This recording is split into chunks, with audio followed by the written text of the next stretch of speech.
Hello everyone. Today we will do the topic types of chemical reaction. Class 10 chapter 1. Now, mainly there are 4 types of chemical reaction. We will start with the combination reaction. Now, what is the meaning of combination? As we all know, combination means combine होना. तो combination reactions में होता क्या है कि when 2 or more reactants combine together and form a single product. The main word is there single product, क्योंकि आप और रिएक्शंस देखोगे वहां पे भी रिएक्टेंट्स कंबाइन होंगे, बट कॉम्बिनेशन की कंडीशन ये है कि the product must be single. This is the condition of combination reaction. And reactants and product, reactants कितने भी यहाँ पे हो सकते हैं. और हमें आपको पता ही होगा जनरल रिप्रेजेंटेशन केमिकल रिएक्शन की यही होती है, that is R means reactants, P means product. So reactants 2 या 2 से ज्यादा हो सकते हैं, but product must be single. This is a combination reaction. Examples, आप कोई भी एग्जाम्पल्स यहाँ पे ले सकते हैं. Hydrogen plus chlorine gives hydrogen chloride. This is example of combination. Why? Because single product is form. Formation of water, formation of ammonia, nitrogen and hydrogen की combination से बनता है. Formation of slaked lime. Slaked lime कैसे बनता है? Quick lime में when we add water. ये reaction exothermic भी होती है क्योंकि इसमें हीट इवॉल्व भी होती है. एंड ये रिएक्शन आप कैरेक्टरिस्टिक ऑफ केमिकल रिएक्शंस में भी पढ़ते हैं, जिसमें टेम्परेचर चेंज होता है. ओके, तो this is all about the combination reaction. Now the second type is decomposition reaction. Now what is the meaning of decomposition? It is a reverse of combination reaction. Combination में आपको क्या बताया था? Reactants combine होते हैं and product form करते हैं. तो कॉम्बिनेशन में इसके जस्ट अपोजिट होगा. इसमें रिएक्टेंट 1 होगा और वो स्प्लिट हो जाएगा 2 और मोर प्रोडक्ट्स में. Now you can read the definition. When one reactant is splitted into 2 और मोर प्रोडक्ट्स, मतलब यहाँ पे रिएक्टेंट 1 होगा, प्रोडक्ट ज्यादा होंगे. कॉम्बिनेशन में रिएक्टेंट 2 या 2 से ज्यादा थे, प्रोडक्ट 1 था, इसलिए this is reaction is also reverse of combination reaction. But अब स्प्लिटिंग होगी कैसे? अगर कोई हम रिएक्टेंट को ब्रेक डाउन करवा रहे हैं या रिएक्टेंट को स्प्लिट करवा रहे हैं तो वो अपने आप तो होगा नहीं. तो वो कैसे हो सकता है? तो we have to provide the energy in form of light, in form of heat, in form of electricity. तो हम किसी भी रिएक्टेंट्स को या तो हीट करेंगे या लाइट की प्रेजेंस में रखेंगे या फिर इलेक्ट्रिसिटी पास करवाएंगे, तब जाके डिकम्पोजिशन होगा. तो according to this decomposition reaction further divided into 3 types: thermal decomposition, photolytic decomposition, electrolytic decomposition.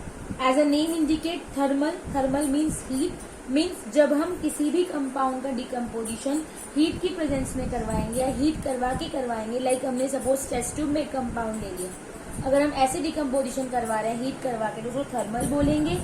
अगर हम किसी कंपाउंड का डिकम्पोजिशन लाइट की प्रेजेंस में करवा रहे हैं, मतलब लाइट में रख के, लाइक सनलाइट में रख के करवा रहे हैं, तो फोटोलिटिक बोलेंगे. एंड जब हम किसी कंपाउंड का डिकम्पोजिशन इलेक्ट्रिसिटी पास करवा के करवा रहे हैं तो उसको हम इलेक्ट्रोलिटिक बोलेंगे. तो ये इसके 3 टाइप्स होते हैं डिकम्पोजिशन के. और okay, now the first type of decomposition is thermal decomposition. As I already told कि जब हम डिकम्पोजिशन हीट करवा के करवाएंगे तो उसको हम थर्मल डिकम्पोजिशन बोलेंगे. In NCERT they are given 3 examples. The first reaction is decomposition of ferrous sulfate. Now what is a ferrous sulfate? The formula of its ferrous sulfate is FeSO4. ferrous sulfate. ferrous कब बोलते हैं हम Fe को? जब Fe +2 state में होता है. When Fe is in +2 state, then we call it ferrous. जब आयरन आपका +2 स्टेट में होता है तो उसको फेरस बोलते हैं, और जब आयरन +3 स्टेट में होता है then we call it ferric. तो इसका नेम होगा फेरिक ऑक्साइड. नाउ अब होगा क्या? फेरस सल्फेट ग्रीन कलर के क्रिस्टल्स होते हैं, और जब हम इसको हीट करते हैं तो हम क्या ऑब्जर्व करते हैं कि ये ब्राउन कलर में कन्वर्ट हो जाता है.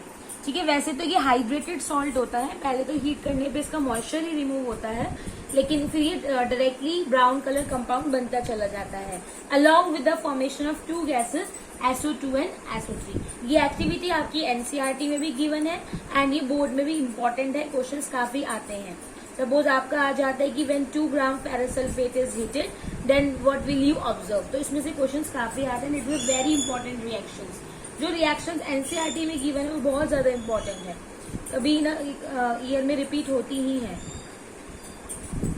Now next is a example lead nitrate. ये भी एनसीईआरटी की रिएक्शन है, ये एक्टिविटी में दे रखी है आपके एनसीईआरटी बुक में।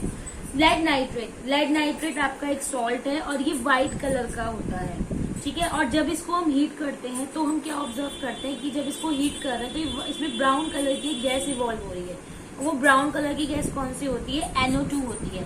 और ये बहुत इंपॉर्टेंट क्वेश्चन है क्योंकि ये ऐसे पूछा जाता है कि when white colour of salt of lead is heated, then which gas will be observed with brown fumes? So NO2 के brown fumes निकलते हैं, brown कलर के fumes के साथ ये गैस रिलीज होती है। तो this is a example of thermal decomposition, क्योंकि हमने इसको हीट करवा के इसका ब्रेक डाउन करवाया है। Now this is the third example and last example of thermal decomposition, heating of calcium carbonate. Calcium carbonate का एक और नेम होता है, दैट इज लाइमस्टोन। बोर्ड में क्वेश्चन यही आता है कि what happens when limestone is heated, तो आपको दोनों नेम्स इसके पता होने चाहिए। Limestone is CaCO3। तो when we heat the CaCO3, calcium carbonate को जब हम हीट करते हैं तो there is a formation of calcium oxide and carbon dioxide gas. Okay, तो this is the third example of thermal decomposition. तो आपकी 3 रिएक्शन ही गिवन है थर्मल डिकम्पोजिशन की। इसके बाद आता है हमारा photolytic decomposition. Photolytic as I already told, जब डिकम्पोजिशन हम लाइट की प्रेजेंस में करवाते हैं। इसमें एनसीईआरटी में 2 रिएक्शंस गिवन है। The first one is AgCl, decompose हो जाएगा। AgCl mean silver chloride. ये डिकम्पोज हो जाता है जब हम इसको लाइट में रखते हैं। It decomposes into Ag silver and Cl2। ये इसमें डिकम्पोज हो जाता है। तो ये एग्जाम्पल आपका एनसीईआरटी में गिवन है। सेम AgBr, और इसको भी जब लाइट की प्रेजेंस में रखते हैं तो ये भी आपका Ag एंड Br2। अब यहाँ से इम्पोर्टेंट क्या बनता है? यहाँ से इम्पोर्टेंट ये बनता है कि क्वेश्चन आता है कि why we store silver chloride in dark bottles. So answer क्या रहेगा? To prevent from the photolytic decomposition, क्योंकि अगर हम इसको लाइट में रखेंगे तो डिकम्पोज हो जाएगा, इसलिए इसको हम डार्क बॉटल्स में रखते हैं ताकि डिकम्पोज ना हो। तो ये फोटोलिटिक में you have to learn only the 2 reactions. In electrolytic there is 1 reaction only, that is the decomposition of water. Water का डिकम्पोजिशन करवाते हैं तो ये आपका लाइट की इलेक्ट्रिसिटी की प्रेजेंस में होता है, and this is the example of electrolytic decomposition. बाकी इसका एनसीईआरटी में इलेक्ट्रोलिसिस भी दे रखा है, वो हम नेक्स्ट वीडियो में करेंगे। Thank you.